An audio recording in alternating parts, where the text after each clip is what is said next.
Hey everyone, what's happening? This is Divyansh and a very warm welcome to all of you to the United Talk. Manchester United look like they're on their way to get a top 4 finish this season and get Champions League football next season with another victory, a 3-0 win over Aston Villa away from home. And what this means is that Manchester United are the first team in the Premier League history to actually score and win by 3 goals, a margin of 3 goals or more for 4 consecutive games. First team to do that in the Premier League history. It says a lot of things, right? It says that a lot of things are going right at the moment for Manchester United. But let's just talk about what are the 5 things that we learned from this game. Because number one, and this issue will not be highlighted too much, the impressive performances, the continuously impressive performances of Paul Pogba and Anthony Martial. Look, Paul Pogba is not the guy who's going to give you goals every week or assists every week because he's not playing in that kind of position. For me, Paul Pogba right now is resembling Luka Modric in his prime at Real Madrid because that's the role he's doing. He can score a world lead like he did against Aston Villa. But Paul Pogba's role is to link up play between defense and offense, and that's what he's doing.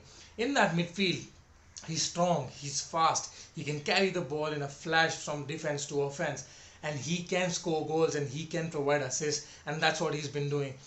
I don't think people will realize his contribution is as good as what I'm talking about. But look, he's been overshadowed by Bruno Fernandes, and fair play to Bruno Fernandes, but Paul Pogba has been wonderful for Manchester United, and this is the Paul Pogba we thought we'll all be getting when we first signed him.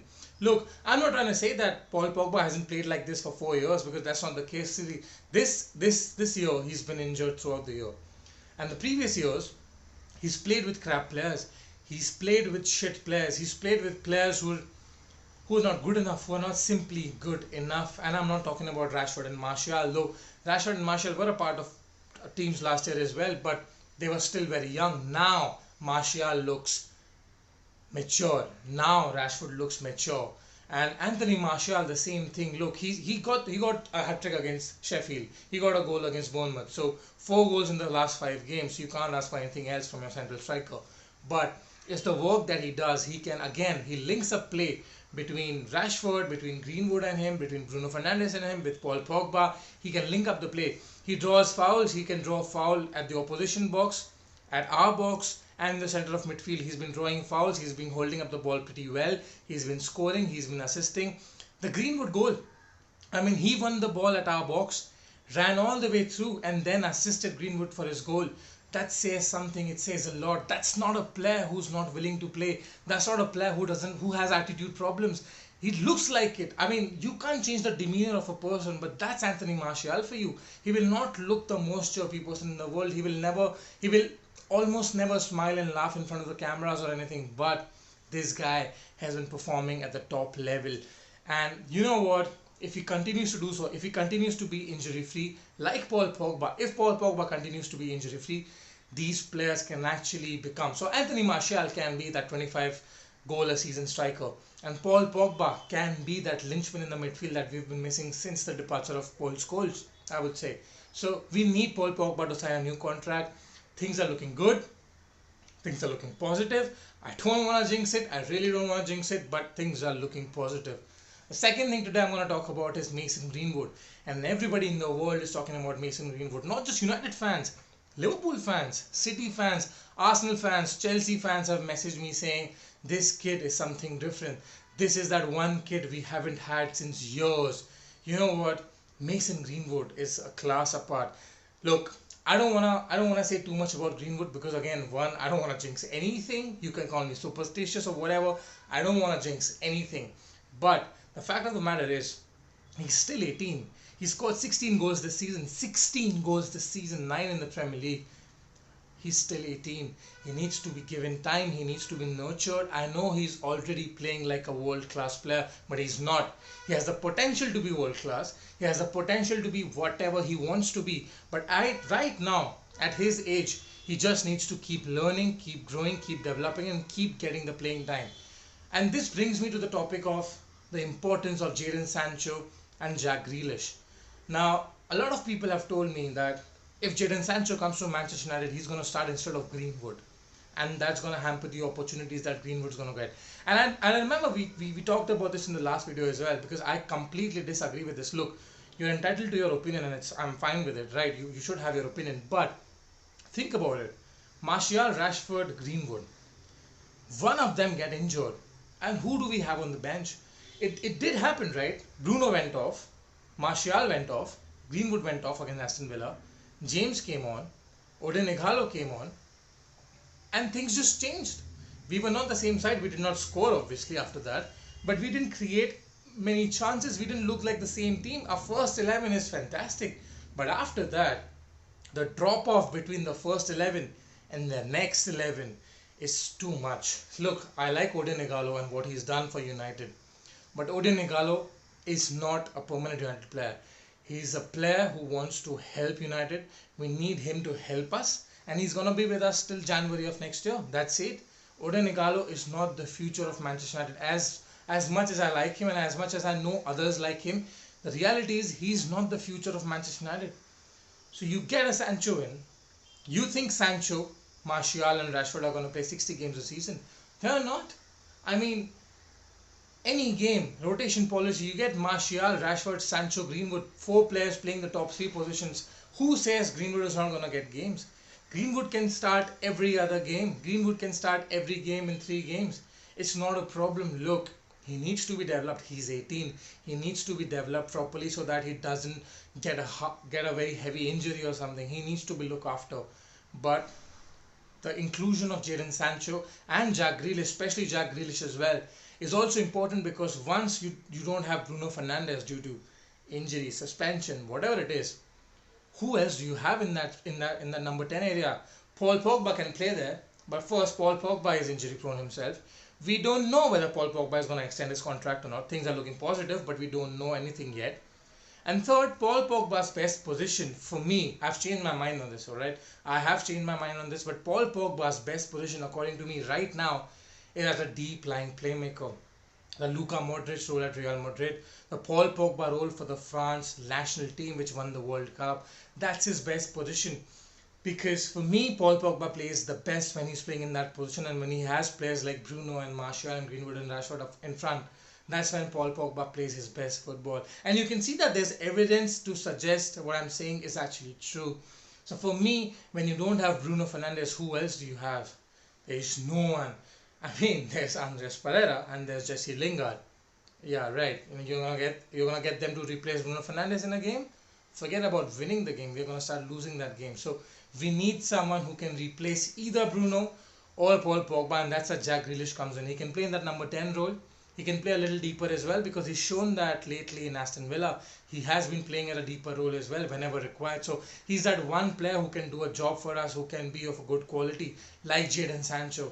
I think when you get Jadon Sancho, when you get Jack Grealish, the only thing that for me that remains is, which brings me to my next point, the 4th point, is a defender. And the reason I say that is because I like Maguire, I do like Lindelof, and I do like Eric Bailly. But the thing is, Maguire and Lindelof are both slow, and we've talked about this before. They're both slow. Bailly is fast, Eric Bailly is fast, but Eric Bailly cannot be trusted in defense. I cannot trust that guy. Look, he's good for me. He should start ahead of Lindelof every game. The thing is, I still trust Lindelof to make the right footballing decisions than Eric Bailly. Because Eric Bailly, while he's good, he's too much injury prone. Every year he gets injured. So he will anyways not have a strong partnership with Harry Maguire going forward game after game. That's that one position you cannot change too much. Harry Maguire. Look at Harry Maguire this season. He's played almost every game for Manchester United. Why do you think that is? That is the one position that you can't really chop and change every time, every game or every week, whatever it is. You need your spine of your team to actually be the same throughout the season, which includes your goalkeeper, your defenders, 2 central defenders, your defensive midfielder, attacking midfielder, and your central striker. While we have flexibility in the striker department, we don't have flexibility in the attacking midfielder department. Defensive midfield, I'm not worried about it because I think it's going to solve itself out. Matic has been doing well, but I think, and even Ole Gunnar Solskjaer spoke about this, McTominay has a lot to learn from Matic, and I think he can. He's still young. I think he's still very young, McTominay. I think he will learn. But I think that position could just solve itself out, or we can go and buy someone else in the next window. I'm not really worried about that position anymore. What I'm worried about is the defense, because I have always come out and said this. I prefer Harry Maguire playing with Axel Tuanzebe. He's tall, strong, fast. I've said this before many times. Problem is, Axel Tuanzebe has been injured a lot. So if not Axel Tuanzebe, if not Eric Bailly, if not Victor Lindelof, we don't have anyone else. And even when we have them, half of them are injured all the time. I mean, we can't depend on Phil Jones, we can't depend on Marcus Rojo. And we expect them to leave, we want them to leave the club so that we can get our new defender in. Who's that going to be? I don't know, but it's a situation for Ole Gunnar Solskjaer to think about. Till the time we are scoring 3 goals every game, the defense is not going to matter. Instead of winning 3-0, if we end up winning 3-1, it's fine. Instead of winning 4-0, if we end up winning 4-1, or like the Bournemouth game, 5-2, it's fine because you score 5 goals. You're not going to score 3 goals every game. You're not going to score 5 goals every game. You need a solid defensive line, and I think that one defender. I like Luke Shaw, I like Aaron Wan-Bissaka, Harry Maguire is the club captain. That one position along with Harry Maguire needs to go to someone who's tall, strong and fast. He needs to be a pacey centre-back. But the whole transformation of the team, which brings me to the final point, the 5th point. The transformation of the team done by Ole Gunnar Solskjaer is simply outstanding. Look, we need to win our remaining games, the remaining 4 games of the Premier League. And I can talk about the permutations and combinations of we winning points versus Leicester losing points, dropping points, Chelsea dropping points, etc. etc. And the fact is, we might be in a situation that come the last day of the season, come the last match of the season, when Chelsea play Wolves and we play Leicester, we don't even need to win, we don't even require to win because we're already in the top 4. But regardless of that, we cannot emphasize more on the fact that United need to keep winning, because we drop points once and we're just 1 point behind Leicester, 2 points behind Chelsea in third. We drop points once and the gap is going to be 4 points, 5 points again. And now you have 4 games to go. After that 1 game, we'll have 3 games to go.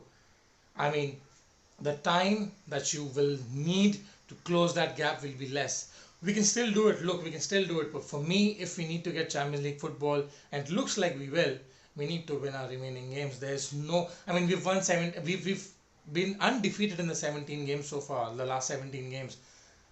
This run needs to extend 21, 22, 23 if you want to win the FA Cup, 25, 26 if you want to win the Europa League. You need to keep winning, man. And I don't think, it looks a difficult task. It is a difficult task because it's difficult to keep winning every time. You are going to drop points someday. You can't win each and every single game. You are going to have a bad performance. You are going to drop points. What makes me happy is that the first 20 minutes against Aston Villa was that bad performance. We started really bad. I mean, I don't think we were out of our screws. We were slow. We were complacent. I think complacency was there in our first 20 minutes of football. But then we got that penalty. Don't even talk about the penalty. I personally feel that decision was... I mean, if you give that as a penalty, there'll be arguments. And if you don't give that as a penalty, there'll be arguments. I mean, it's one of those things that you can't say which is right, which is wrong, because you can have different perceptions about the same foul. For me, was it a penalty? Honestly, no. Because for me, Bruno Fernandes was very clever over there. He jumped on the defender. The defender did not put his leg through Bruno Fernandes. But you get those penalties. You get those penalties. Sometimes you do, sometimes you don't.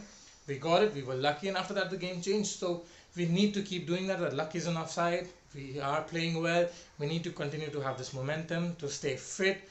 The next few games are coming thick and fast, a game every 3 days. It's going to be a difficult task, but we need to do it. Let me know who was your man of the match, because for me, it's easy to pick Mason Greenwood, but I would give the man of the match trophy to both Martial and Pogba, because for me, the work that Martial has done in this game, the work that Pogba has done in this game, apart from that one mistake from Pogba early in the game, which led to Aston Villa hitting the post, he's been superb, and he's been superb in the past few games like Martial. So for me, they are my man of the match. But let me know, who do you think your man of the match is? Okay, let's talk about the next game, which is against Southampton. It's not going to be an easy game. They defeated City by 1-0. It's not going to be an easy game, but we need to win that game. I think it's at Old Trafford. Yes, it's at Old Trafford. We need to win that. Hopefully we will. Take care guys and I'll see you soon.